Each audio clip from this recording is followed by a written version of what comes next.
Om Sai Ram. Welcome to Living Spiritually. Sai Satcharitra Chapter 38. Topics: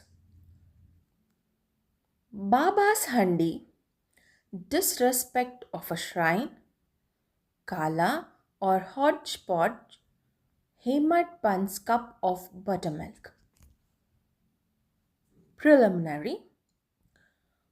Oh, blessed Sadguru Sai, we bow to you. You have given happiness to the world, safeguarded the welfare of your devotees, and have destroyed the afflictions of those who have resorted to your feet. You are very liberal and the protector and savior of devotees who surrender themselves to you. You incarnate yourself in this world to oblige people and to do them good. The liquid essence of the pure self was poured into the mold of Brahma, and out of this has come the crest jewel of the saints, Sai. This Sai is Atma Rama himself. He is the abode of perfect divine bliss. Having himself attained all the objects of life, he made his devotees desireless and free. Baba's Handi, different sadhanas, are prescribed in our scriptures for different ages. Tapa is recommended for the Kreta age, Gnana, that is knowledge, for the Treta age, Yagna, that is sacrifice, for the Dwapara age, and Dana, that is charity, for the Kali, that is the current age.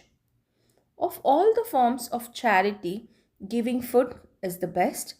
We are very perturbed when we have no food and are hungry. Other beings feel similarly under similar circumstances. Thus, he who gives food to the poor and hungry is in fact the best donor. The Taittiriya Upanishad says that food is Brahma. From food, all creatures are born. By food, they live, and having departed into food, they again enter. When an uninvited guest comes to your door at noon, it is our bounden duty to welcome him by giving him food. Other kinds of charity, giving away wealth, property, and clothes, require some discrimination. But in the matter of food, no such consideration is necessary. Let anybody come to our door at noon, he should be served forthwith, and if lame, crippled, blind, and diseased paupers come, they should be fed before the able bodied. Other kinds of charity are imperfect without the giving of food. Just as stars are without the moon, a necklace is without its central pendant, or singing is without a sweet voice. The giving of food is thus the best form of charity. It has been stated before that Baba required very little food for himself, and what little he needed was obtained by begging from a few houses. But when he decided to distribute food to everyone, he made all the preparation from beginning to the end, all by himself. He did not depend on anybody and did not trouble anyone in this matter. First, he went to the bazaar and bought all the things he needed: corn, flour, spices, etc. He also did the grinding himself. In the open courtyard of the masjid, he arranged a big hearth and, after lighting a fire in it, placed a handi. Handi is nothing but a cooking pot. Over it with a proper measure of water. There were two kinds of handi, one small and the other one was big. The former provided food for 50 people, while the latter could serve to a people of 100.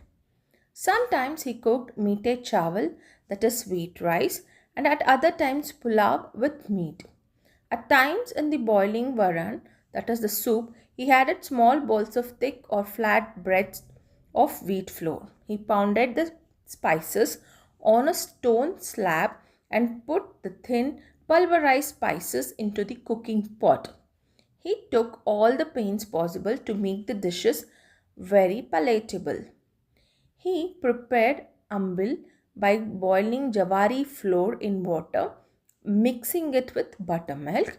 He served this ambil with the food to everyone. To see whether the food was properly cooked or not, Baba rolled up the sleeves of his kafni and put his bare arm in the boiling cauldron without the least fear and stirred the whole pot of food. There was no burning marks on his arm or fear on his face. When the cooking was complete, Baba got the pots in the masjid duly consecrated by the priest. First, he sent some of the food to Prasad to Malsapati and Tatya Patil, and then he served the remaining contents with his own hands to all the poor and helpless people or the heart's content. Blessed and fortunate indeed were those people who got food prepared by Baba and served by him. Somebody may raise a doubt here and ask, did Baba distribute vegetarian and non vegetarian food as prasad to all his devotees? The answer is plain and simple. Those who were non vegetarian or those who were liked the non vegetarian food were given food from the handi as prasad, and those who were not accustomed were not allowed to touch it. He never created in them any wish of desire to indulge in this food. There is a simple principle that when a guru himself gives anything as prasad, the disciple who doubts whether it is acceptable goes to perdition. In order to see how any disciple has imbibed this principle, Baba at times proposed test. For instance, on an Ekadashi day, he gave Dada Kelkar a few rupees, asked him to go in person to Korhala to buy mutton. Dada Kelkar was an orthodox Brahmin and maintained all orthodox conventions in his life. He knew that offering wealth, grain, and clothes to a Sadguru was not enough. He knew the implicit obedience to and prompt compliance with Baba's orders was the real dakshina that pleased him the most. So, Dada Kelkar dressed himself and started for the place. Then Baba called him back and said, "Don't go yourself, send somebody instead." Then Dada decided to send his servant Pandu for the purpose. Seeing him out to leave, Baba asked Dada to call him back and cancel that program altogether. On another occasion, Baba asked Dada to see how salty the pulao, that is the mutton dish, was. The latter said rather formally that it was all right. Then Baba said to him, "Neither have you seen it with your eyes or tasted it with your tongue, then how could you say that it was good? Just take off the lid and see." Saying this, Baba caught hold of his arm and thrust it into the pot and added, "Draw out your arm and put some quantity in the dish without caring for your orthodoxy and without blustering." When a wave of real love rises in a mother mind, she pinches her child, and when it begins to cry, she holds the child close to her bosom. Similarly, Baba, in a truly mother way, pinched Dada Kelkar.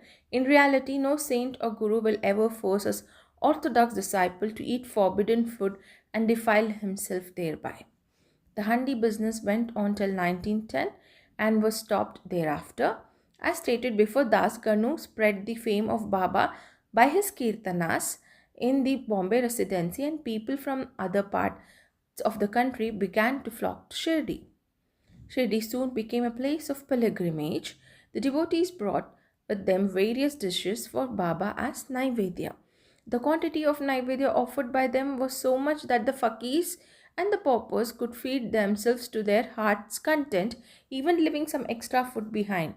Before stating how Naivedya was distributed, we shall refer to Nana Sahib Chandorkar's story showing Baba's regard and respect for local shrines and deities.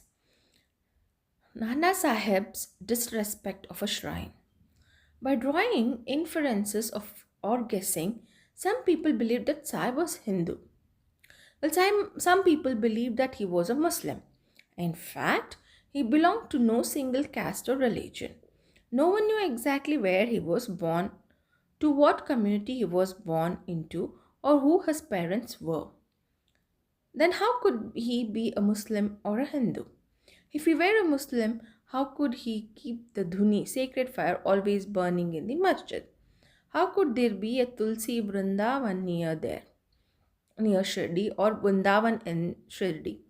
How could he allow the blowing of conch shell and the ringing bells?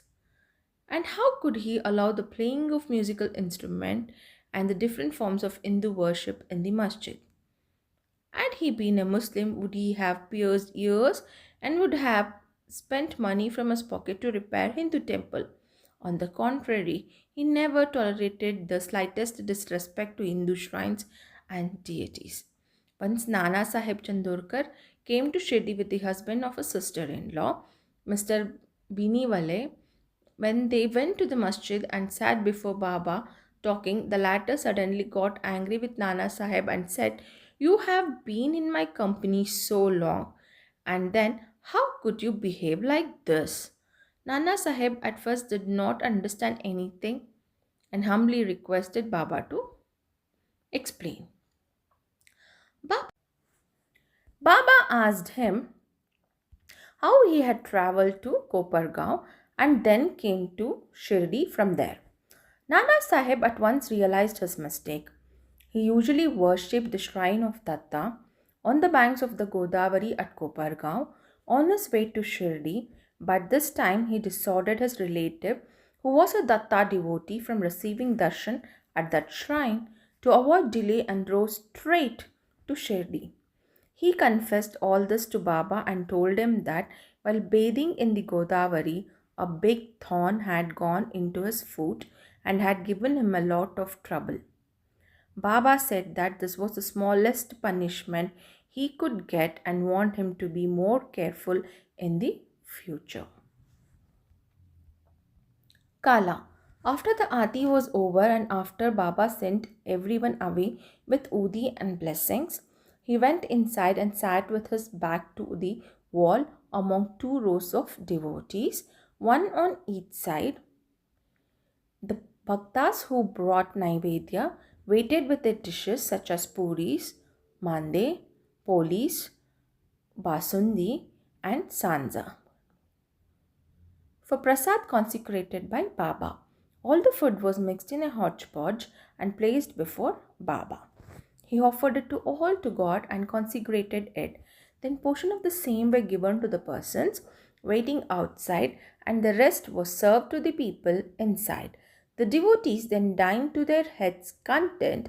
Baba asked Shama and Nana Sahib Nimonkar to serve the consecrated food to everyone sitting inside and look to their individual needs and comforts. This they did very carefully and willingly.